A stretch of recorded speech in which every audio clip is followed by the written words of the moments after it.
Hello, this is Kirill from forexboat.com and welcome back to the course on Forex trading. In today's tutorial, we will discuss in great detail the topic of short selling. Many traders, especially beginners on the Forex market, find short selling rather confusing. And that is why I will specifically try to walk in your shoes today and be as explicit as I can when talking about short selling. So let's jump straight into it.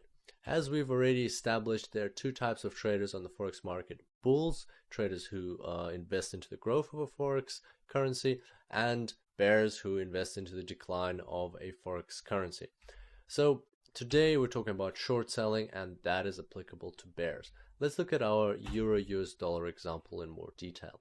So here's a chart, and how would a bearish type of trader profit from this downward trend?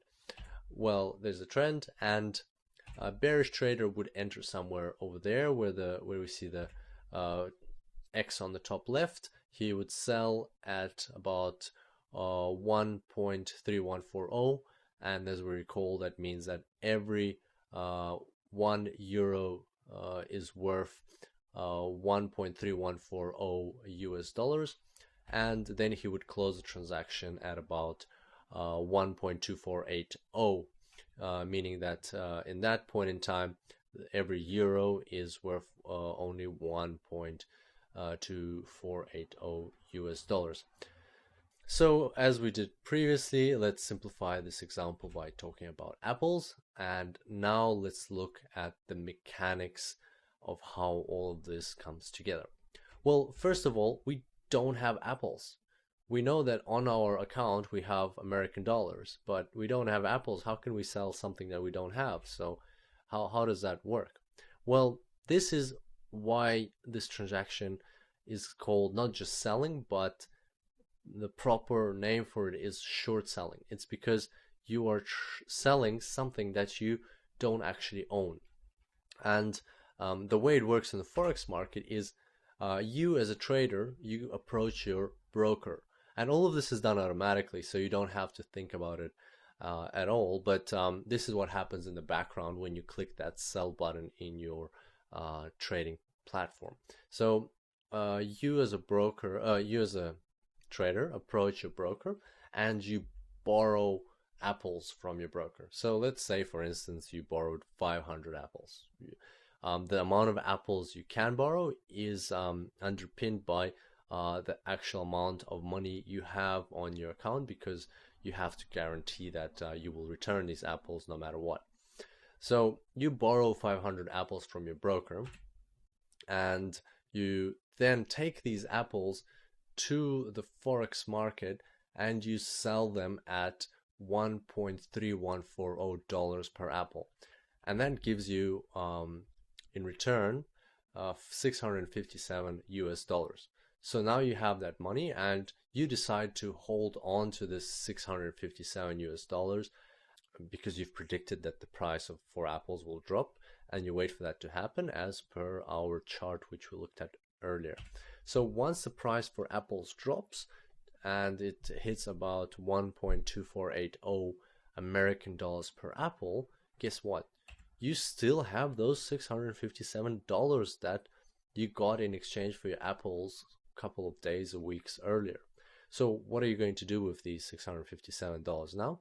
Well, you're going to go and you're going to buy back apples. Now with your $657, you can buy 526 apples. So as you remember, you still have to return 500 apples to your broker, and that's exactly what you do.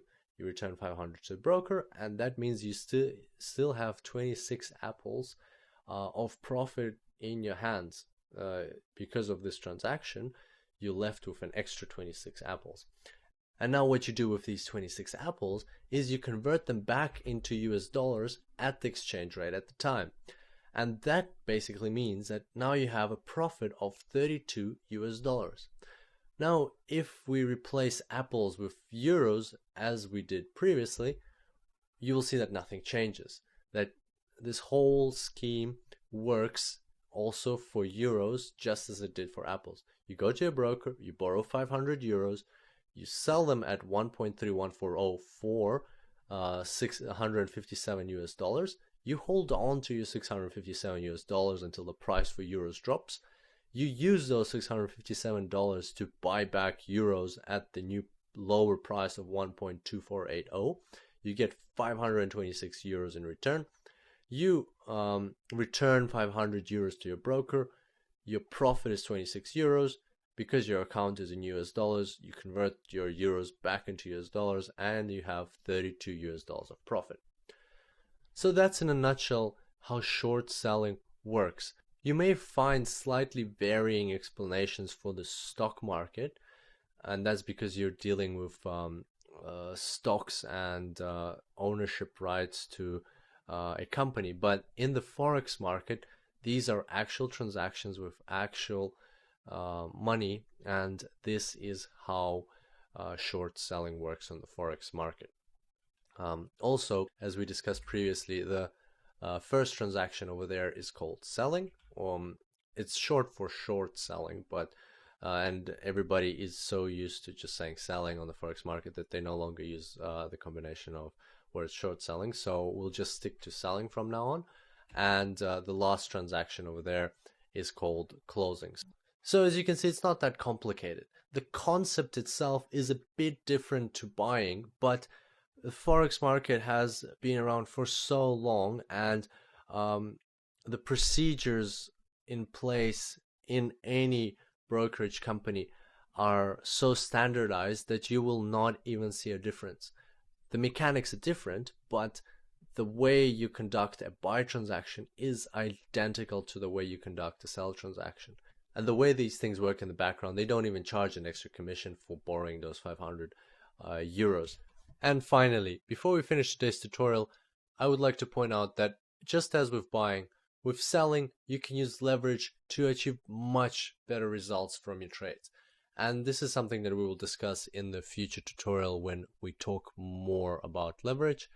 And thank you for your attention. I look forward to seeing you next time. Until then, happy trading.